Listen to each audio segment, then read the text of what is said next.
Hello, so ngayon papakita ko sa inyo saang under yung aking badge ng high school dito sa principal na si Miss Lydia G. Ferrer ng Baguio. Nasa Baguio na siya ngayon kasi nakita ko siya sa Baguio eh.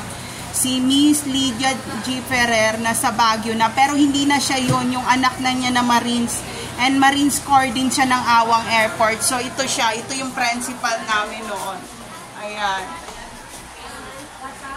Grabe, magandang turo dito sa Rojas site talaga. Talagang tutukan talaga sila. So ngayon, off ko ng cam kasi maybe it's not allowed to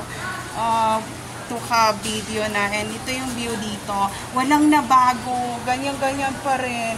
Nilagyan lang ng takip yung ceiling talaga. Dati ang uniform dyan white and red lang, pero ngayon ayan, may white and red pa rin pero meron ng stripe na uniform. Ewan ko bakit mukhang papalitan na, pero yun talaga yun yung white and red talaga yung uniform dito. So ayun, off muna natin.